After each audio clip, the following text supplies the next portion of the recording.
Hello Marvellous Legends, it's time for a new type of video. This is one that you haven't seen before. I've got a lot of feedback, speaking of not seen before, look, I wear the headbands occasionally and I now see like looking on video, I just look like I'm in the Deer Hunter.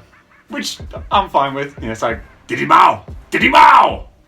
If you kids don't know what the Deer Hunter is, it's a classic. But don't watch it, oh god, the first hour is so boring. But after that it's an awesome movie.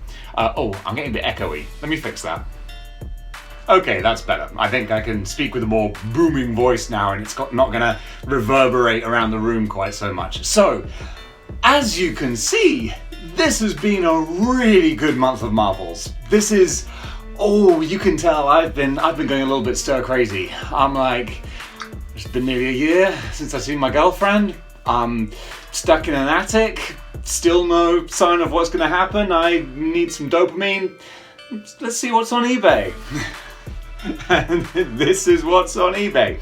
So, what I'm doing this video for is that a lot of people, when I've been doing my unboxings, have been saying, hey, we want to see where you actually put these figures. Where are they going? How are you displaying them? What teams, what ideas, what genres, how are you displaying your figures? Yeah, this is called displaying model behavior, and I haven't been showing the display side of that. So, I was thinking, should I build up all the figures every month and then do them all together? But what I will start doing is now, every unboxing video I do, I will add onto that video a section where I show you how I'm positioning that figure, where they're gonna go.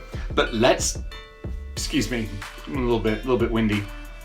Let's show you one figure at a time, who's going where and how we're gonna do this. So, in no particular order, let's go from the front, shall we? So I'm not gonna, no, let's go from the back. All right.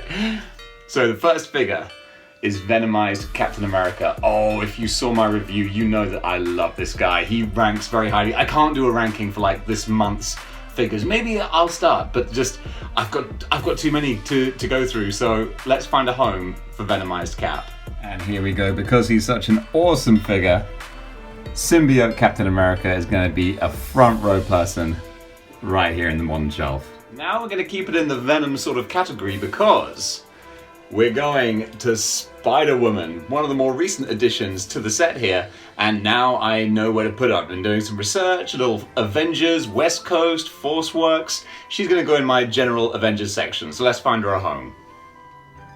Spider-Woman can go up here to join the Avengers.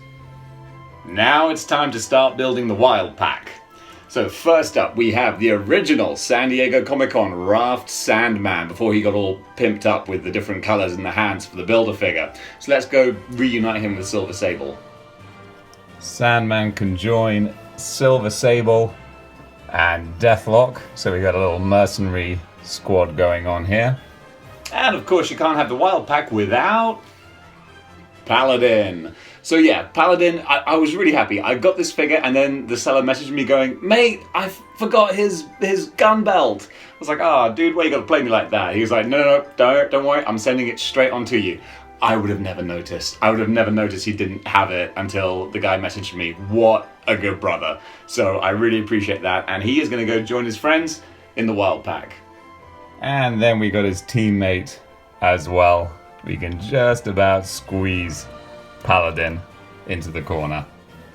And while we've got the gun-toting mercenaries, we have the gun-toting super soldier, Bucky Barnes. From England to the Czech Republic to back to England again. Let's go reunite him with Cap. Now, because Bucky Barnes, I believe, has a fair bit of MCU figure reuse, he's a little smaller in some places and kind of difficult to stand, so I'm going to balance him with Quicksilver. And while we're staying kind of Avengery, we're going to go the Cosmic route and Beta Ray Bill, who's a big favourite of mine now. We're going to go place him near Thor. Now we're getting really cosmic, but we got someone who takes up a lot of space, so I'm going to see if I can find a good spot for Beta Ray Bill. Now let's get back down to Earth. We got Nuke with the awesome Stars and Stripes face, and he's got the chameleon gun, which I think is a little more realistic. I think it kind of works better. So let's go take Nuke over to the X shelf.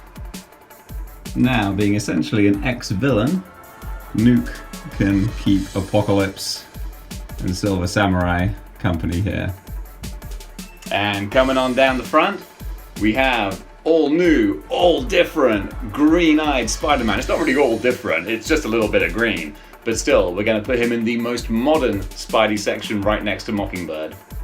And big time Spider-Man, of course, needs to go side by side with his girlfriend at the time, Mockingbird. And speaking of Spidey, we have a figure that I had no interest in really, but when I've got him in hand, look at how bright and colourful he is. I actually really like Six-Armed Spider-Man, so let's give him a good home. Now, Six-Armed Spider-Man, of course, debuted, or Morbius debuted, in the Six-Armed Spider-Man story. So it makes sense for them to be together. I'm going to see if I can be really smart and just balance. Oh. Let's see if that holds. Now, hiding at the back, we have, whoop, knocking him over. We have one of the more wacky figures. We've got King Cobra. Yep, I am building the Serpent Society. So we got the big boss here. Let's go find him a home.